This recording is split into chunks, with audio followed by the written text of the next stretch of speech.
Hello, hello. Hello, people. Magandang umaga. Magandang umaga. Ang lalim ng eyebags ko. Dito ka natin kuhanin para hindi masyadong kita. Ano daw dito? Nakailang sayaw na ako.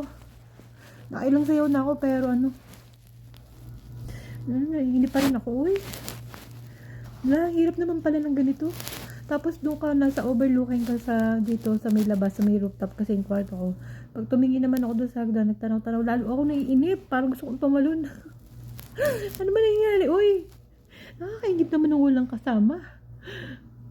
Ang tahimik kasi sa bahay na to. Wala kang maririnig na boses. Lalo ngayon Ramadan tulog sila. Tapos pag hindi naman Ramadan, mga nagpapasok ka din sa school. Si Inay naman lagi nasa kwarto kasi hindi naman nakakalakad ng maayos yun. Wala, nakakainip naman. Uy! Alam mo yung 6 na taon ka sanay sa maingay, na maraming kasama, maraming nakikita, may nakakausap. Ngayon paglabas ko, sino naman nakakausapin ko? Uy, wala naman. Tatagal ba ako?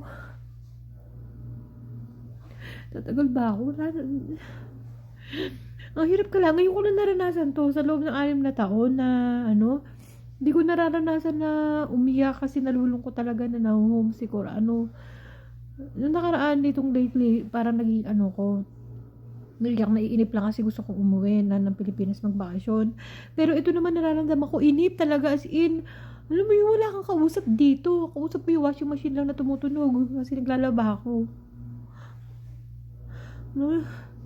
Ang hirap naman, uy. Ginagawa ko nang abala yung sarili ko. Lahat na lang, kulang na lang ituwad ko yung bahay nila para linisin ko.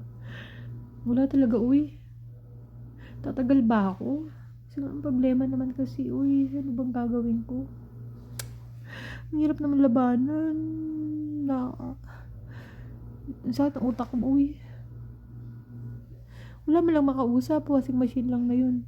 Pagbaba ko, ano naman maririnig ko sa baba? Wala. Tahimik dito sa bahay na to. Sumobra naman sa tahimik. So, walang kasama. Nakakainip, uy. Bibol, nasan ka ba, Bibol? Tawagan mo ako. Wala akong makausap. Ay, naku, Diyos ko po, Panginoon ko. Ako hinihirapan na, Angeline. Ang hirap pala nung walang kasama, oy. Ay, naku. Ano nang gagawin ko, eh?